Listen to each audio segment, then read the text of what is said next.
in a very long time. There's a reason for that. I'll tell you later, but I got something to talk about. This video is going to be for the fellas, specifically for the fathers, specifically for the fathers with multiple kids that decided they don't want to have no more kids. Guess what we're talking about today? Yep, we're discussing a vasectomy.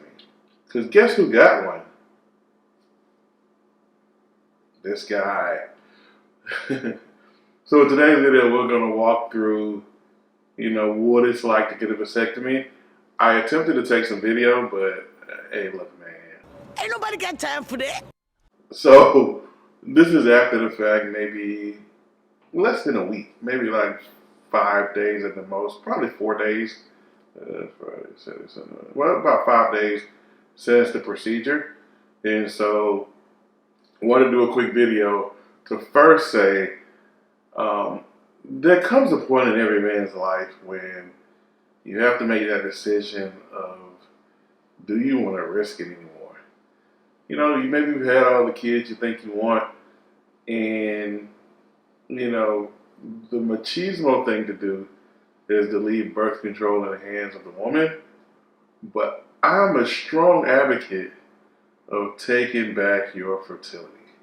And as a man, you be in control of what you do and how you reproduce. I think it's crazy that we have so many celebrities and athletes and people who are having, children whether they want to or not. I feel like they have the opportunity to go through the process and at least set it up where, I feel like if I was a multimillionaire or I was mentoring somebody, I would tell them to stockpile a bunch of semen, go get a vasectomy, so that the only time you have a child is when you sign some paperwork saying that you're interested in having a child. So you're never getting caught off guard. But let's fast forward. So my goal was always to not have any kids after 40. My original idea was to have a vasectomy on my 40th birthday. Like celebration, I'm out the game, snip it off. Not snip it off, but trim it up or something like that. But I'm a procrastinator, and the pandemic was going on, and it was an elective procedure, so I postponed it. Needless to say, postponing it led to another child. Who would have thought, as an adult, if you do the whoop-whoop, that a child might happen? Who knows? Especially if you're not intending on it. If you pass a certain age, you assume that you can't have the unplanned babies anymore. But let me tell you, fellas, if you're not taking charge of your fertility, oh, you rolling them dice, boy. And I know I've thrown my dick on the crap table many a night. I tell you, boy, that's 18 years of cost. So needless to say, after finding out that my wife was pregnant with our third child, I immediately called a doctor and set up my appointment. So you get the day, you come in. So let's start from the beginning. You do your first consultation. At that consultation, it's almost like a physical. You're gonna have to drop your trousers, of course. They're gonna check out the work area. They're gonna tell you to turn and cough, and they're gonna feel the tubes, make sure there's nothing there. Then you wait. Then wait. I think I had to wait like 3 or 4 weeks until I could actually have the procedure. So they had a procedure. The doctor I use only does her procedures on Friday, which I think is a great idea, so that you leave, you go home, and you rest for the weekend before you have to go back to work, to give yourself a lot of time to recover.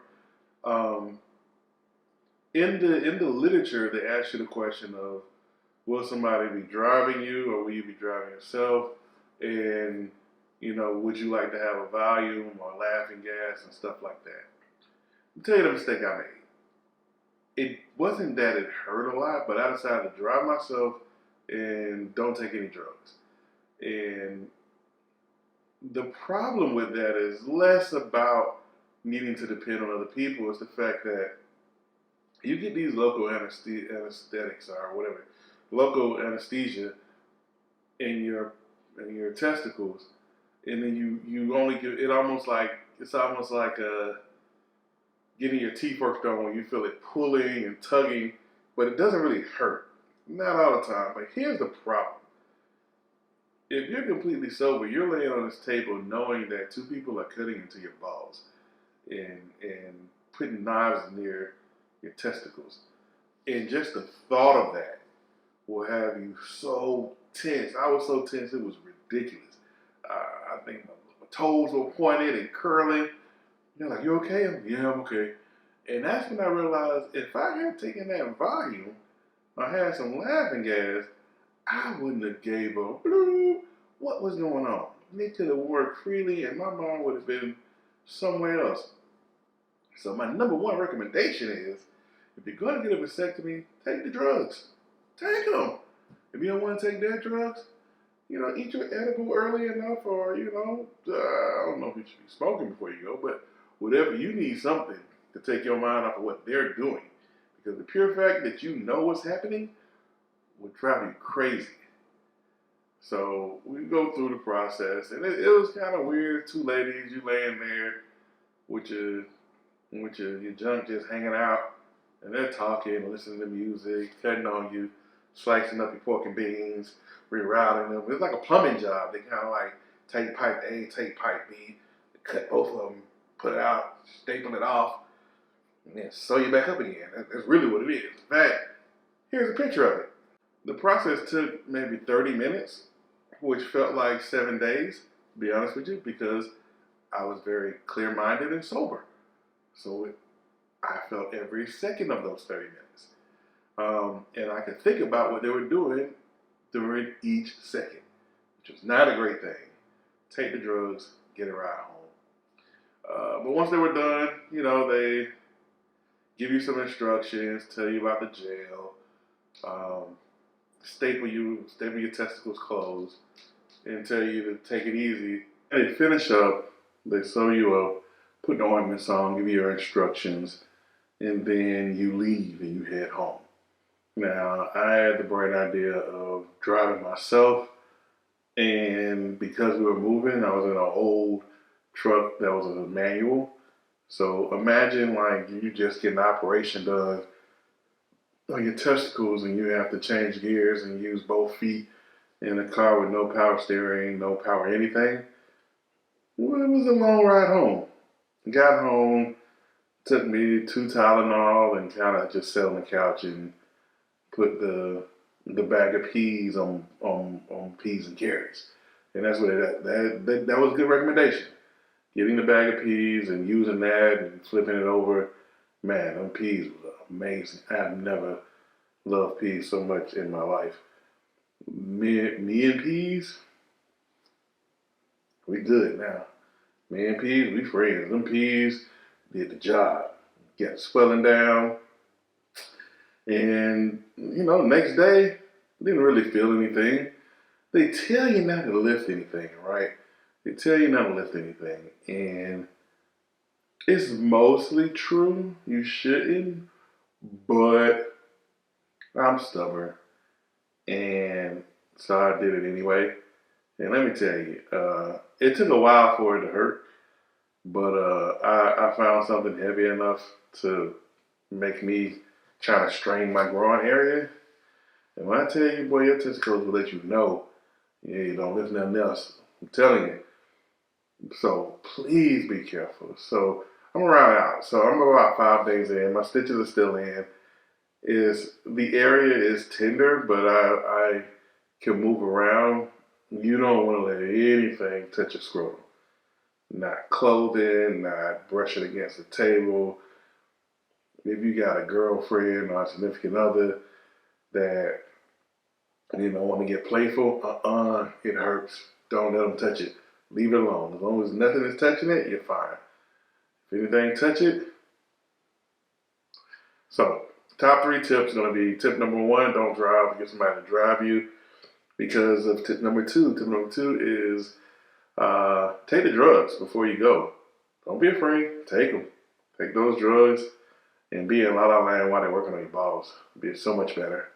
Tip number 3 would be prepared to stay off your feet at least for the first night. And listen, don't lift anything. Listen to them. Don't be like me.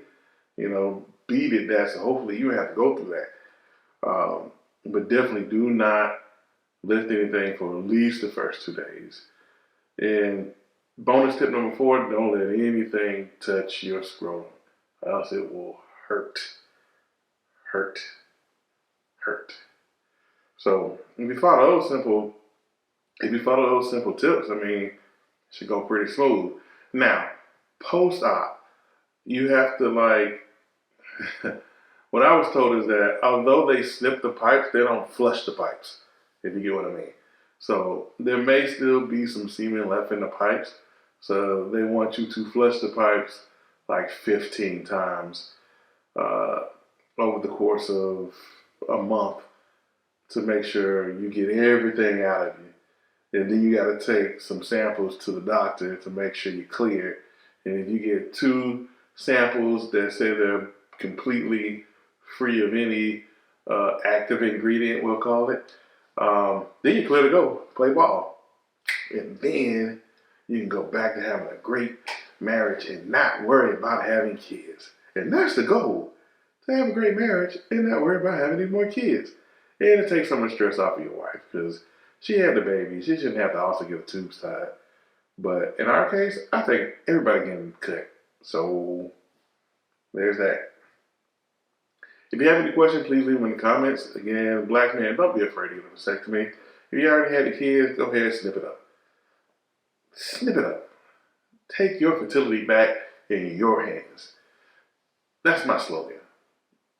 You take your fertility back in your hands. Get snipped. If you have any questions, feel free to ask me. I'll be perfectly honest. Thanks for watching. Send me a like. And hopefully I'll get back into doing more recording. The next thing we're going to do is likely a video discussing the FX6, which is what I'm shooting on now. And I have a personal project that I'm working on that I wanted to get the FX6 for. But we'll talk about that in due time.